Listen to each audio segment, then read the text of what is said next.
తన 100 రోజుల పరిపాలనలో వరదలు, ఆడపిల్లల మీద రేపులు, వైఎస్ఆర్సీపీ వాళ్ళని మర్డర్ చేయటం, నరికి చంపటం, వాళ్ళ మీద తప్పుడు కేసులు పెట్టి ప్రజలకు ఇచ్చిన ఏ హామీ నెరవేర్చలేదు. కాబట్టి ప్రజల్లో తనకొస్తున్న చెడ్డ పేరుని డైవర్ట్ చేయడానికి డైవర్షన్ పాలిటిక్స్లో ఈరోజు వెంకటేశ్వర స్వామిని కూడా చంద్రబాబు నాయుడు గారు వదలలేదనేది మనకు స్పష్టంగా కనిపిస్తోంది. ఎందుకంటే ఆయనకి ఎప్పుడూ అలవాటు, ఎప్పుడెప్పుడు ఆయనకి చెడ్డ పేరు వస్తుందో అప్పుడు ఏదో ఒక ఇష్యూని ఆయనే క్రియేట్ చేస్తాడు. దాన్ని తన వర్గీయులతో పబ్లిసిటీ చేయటం, దాని మీద డిస్కషన్లు చేసి ఎదుటి వాళ్ళ మీద నిందలు వేయటం ఆయనకు అలవాటే. కానీ ఈరోజు మీరు చూస్తే సాక్షాత్తు టీటీడీలో తిరుమల లడ్డూ మీద ఇంత దిగజారుడుతనంగా చంద్రబాబు నాయుడు గారు మాట్లాడతారని ఎవరు ఎక్స్పెక్ట్ చేయలేదు. ఈరోజు ఆయన మాట్లాడాక ప్రతి ఒక్కరు కూడా చీకొట్టడం మనం గమనిస్తూనే ఉన్నాం. ఎందుకంటే సాక్షాత్తు చంద్రబాబు నాయుడు గారి కొడుకే చెప్పాడు టీటీడీలో ముఖ్యమంత్రికి ఎటువంటి సంబంధం ఉండదు అని. అలాంటప్పుడు జగన్మోహన్ రెడ్డి గారు ఏదో దగ్గరుండి తిరుపతి లడ్డూలో యానిమల్ ఫ్యాట్ని మిక్స్ చేయించినట్టుగా ఆయన ఈరోజు ఆరోపించడం ఎంతవరకు సబబని నేను అడుగుతున్నాను. ఒక్కసారి మీరు గమనించండి, చంద్రబాబు నాయుడు గారు ముఖ్యమంత్రి అయిన తర్వాత జూన్ 21వ తేదీ ఈవోగా శ్యామలరావు గారు మరి అక్కడికి రావడం జరిగింది. నెయ్యి వాసన చూస్తూ లడ్డూలో స్వచ్ఛమైన నెయ్యిని మేము వినియోగిస్తున్నామని ఆయన చెప్పడం కూడా మీరు అందరూ గమనించుంటారు.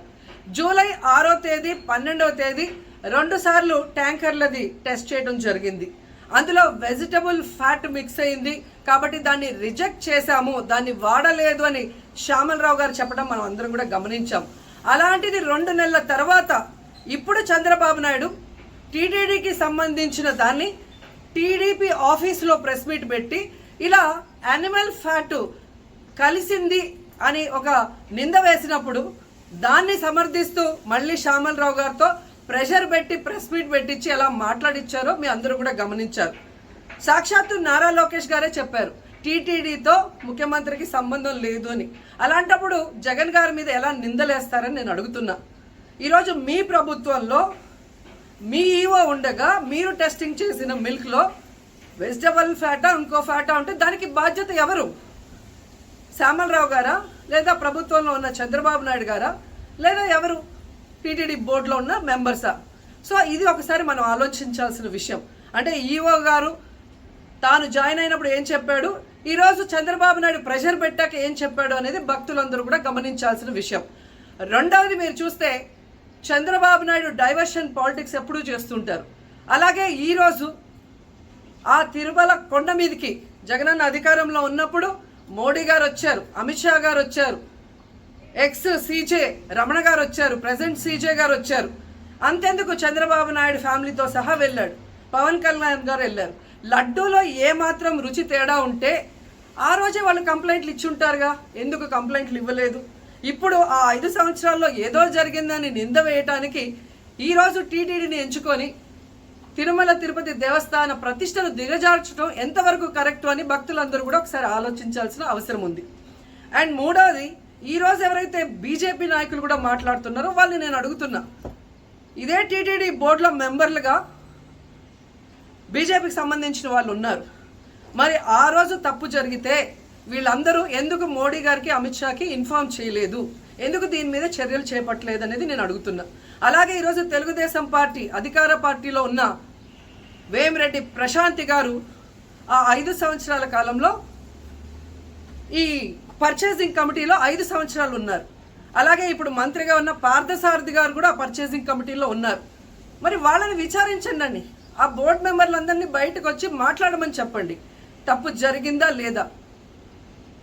ఈరోజు ఇంతమంది గొప్ప గొప్ప వాళ్ళు తిరుమలకు పోయి లడ్డు తిన్నా జరగని తప్పు వాళ్ళ పర్చేస్ కమిటీలో ఉన్న వాళ్ళు జనసేన పార్టీ తెలుగుదేశం పార్టీలో చేరిన వాళ్ళని మాట్లాడకుండా కేవలం జగన్ గారిని టార్గెట్ చేసి మాట్లాడటం చూస్తే రాజకీయ లబ్ధి కోసం తిరుమల పవిత్రను భ్రష్టు పట్టిస్తూ ఈరోజు చంద్రబాబు నాయుడు చేస్తున్న నీచ నికృష్ట రాజకీయాలు అందరూ కూడా గమనించి ఆ చంద్రబాబు నాయుడికి బుద్ధి చెప్పమని కోరుకుంటున్నా.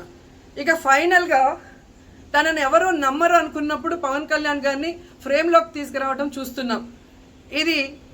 ఇది కూడా మనం అందరూ కూడా గమనించాలి. ఎందుకంటే ప్రాయశ్చిత్త దీక్ష చేస్తున్నానని పవన్ కళ్యాణ్ అంటున్నారు. ప్రాయశ్చిత్త దీక్ష ఎవరు చేస్తారు? తప్పు చేసిన వాళ్ళు చేస్తారు. అంటే చంద్రబాబు నాయుడు తప్పు చేశాడు, ఇది అబద్ధం, ఈ లడ్డూలో కల్తీ జరగలేదు, ఇది నాకెక్కడొచ్చి ఆ పాపం చుట్టుకుంటుందన్న భయంతో పవన్ కళ్యాణ్ ప్రాయశ్చిత్త దీక్ష చేస్తున్నారనేది ఈరోజు మాకు అందరికీ అర్థమవుతున్న విషయం. ఎందుకంటే ఈ రాష్ట్రంలో తిరుమల కొండ మీద 1000 కాళ్ళ మండపాన్ని కొట్టేసింది చంద్రబాబు నాయుడు. దుర్గా గుడిలో క్షుద్ర పూజలు చేయించింది చంద్రబాబు నాయుడు. విజయవాడలో 25కు పైగా పవిత్రమైన దేవాలయాల్ని కూర్చింది చంద్రబాబు నాయుడు. పూజల్లో బూట్లు వేసుకొని పూజలు చేస్తూ అన్ని తొక్కేసింది చంద్రబాబు నాయుడు గారు.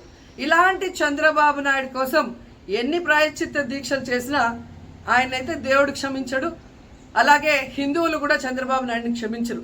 ఆ పాపం నుంచి తప్పించుకోవడానికి పవన్ కళ్యాణ్ చేస్తున్న ఈ 11 రోజుల ప్రాయశ్చిత్త దీక్ష పవన్ కళ్యాణ్కి మాత్రమే పనికొస్తుంది.